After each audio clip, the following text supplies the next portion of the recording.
See, this game has it all wrong. It makes far more sense than Star Trek the Motion Picture. And it's a lot faster. If this were to be an accurate representation of the 1979 less than exciting return of Star Trek, it would be 4 hours of the camera lovingly panning up and down the Enterprise. The thing is, I actually like that movie. I'm not entirely sure why, because it's slow and it makes no sense, but for some reason it's just kinda cool. This game is cool for obvious reasons. For one thing, it's on the Vectrex, and has a Star Trek overlay, which looks fantastic. And I just accidentally shot Deep Space Nine. Sorry.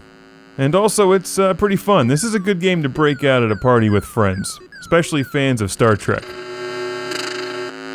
Even though it has more in common with the TIE Fighter shooting scene in Star Wars than anything in Star Trek. And especially anything in Star Trek the Motion Picture. V'ger wants to learn about the Vectrex. See, that's all they needed to do is show V'ger the Vectrex. He'd have been thrilled and just gone away, which is kind of what happened at the end of that movie anyway. What the hell is that movie about?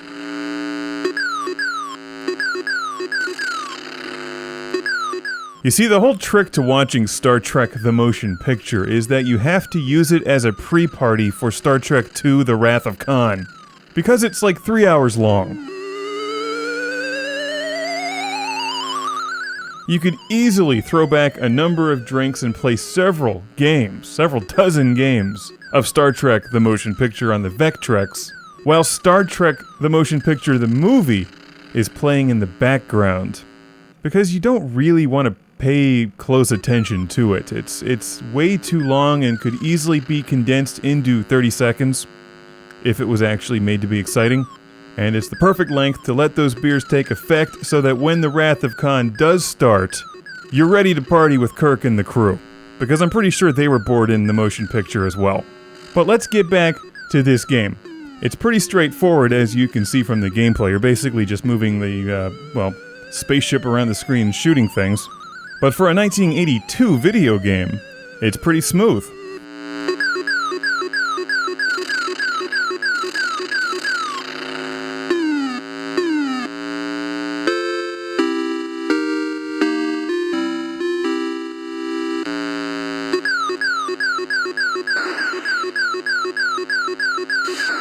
Oh no, it's the Klingons!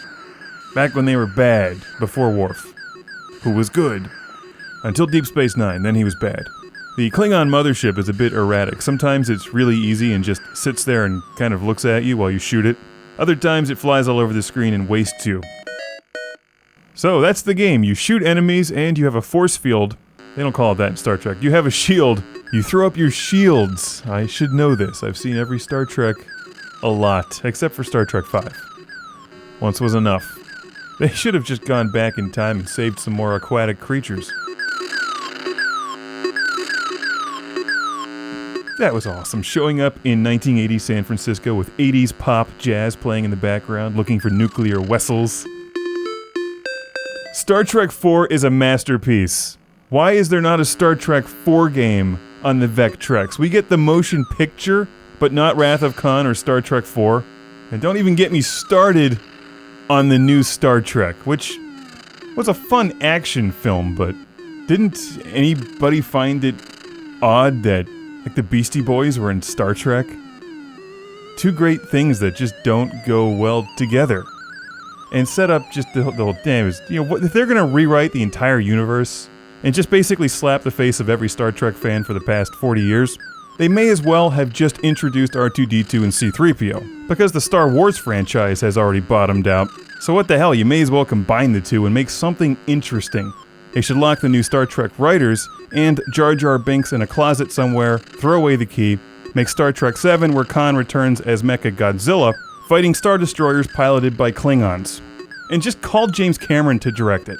There you go. Biggest film ever. Star Trek VII, The Wrath of Mechagodzilla. And no, Star Trek VII is not Generations, because that didn't actually have a number. And of course, the video game should be released on Vectrex with an overlay saying Star Trek VII, Wrath of Mechagodzilla.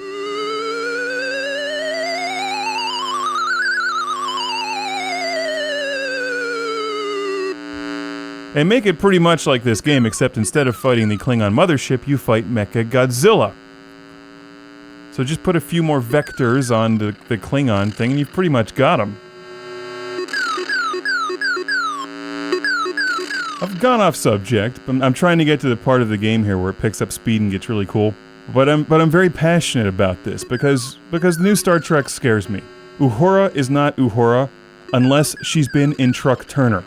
Nichelle Nichols gives the best delivery of the words Sears Roebuck in history. They need a game based on that movie. And Black Belt Jones. Jim Kelly, 2 down, 1 to go. Alright, let's talk about the instruction manual, which was clearly written by somebody who has never actually heard of Star Trek. It does specify which enemies are the Klingons and the Romulans. The Romulans are the ones that look like bats. The part that I like is here under gameplay on page 9. As Captain Kirk, you view the action from behind the windshield of the Starship Enterprise. It's called the view screen. Do you know why it's not called the windshield? Because there's no wind in space. And realism has always been very high on the Star Trek list of priorities. And besides, if you're actually hit by an enemy torpedo, the only thing that happens is all the computer consoles start sparking and throwing off a lot of smoke. Followed by shaking, blinking lights, and possibly screaming. Oh, and people jumping over railings. Until Captain Kirk saves the day. Unless he's an admiral for that 1 or 2 movies, I forget. So, the game picks up speed once you start getting up into 30,000s. The enemies become harder to hit, and the Enterprise, even though it has photon torpedoes that lock on to targets, you don't use them, you're just using the Millennium Falcon style cannon, which is not actually on the Enterprise. Never mind. They never use gun turrets on that thing. This couldn't be less like Star Trek, but it's still kind of fun. It's definitely a cool title to have for the Vectrex, but nowhere near as cool as that Star Wars arcade machine from back in the day with vector graphics. Remember that one? That was cool. So fans of Vectrex probably actually remember Star Trek the Motion Picture.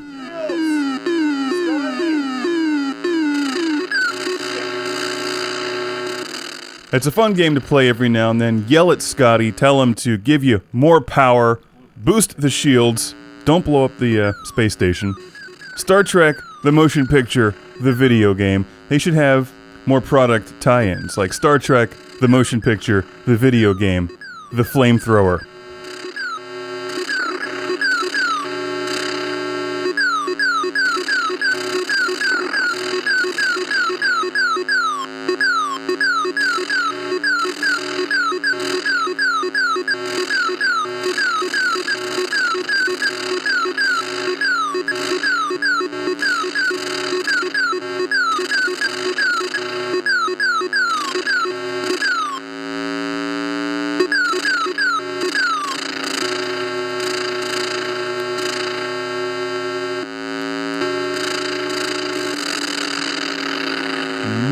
Whoa, wrong movie. Hang on.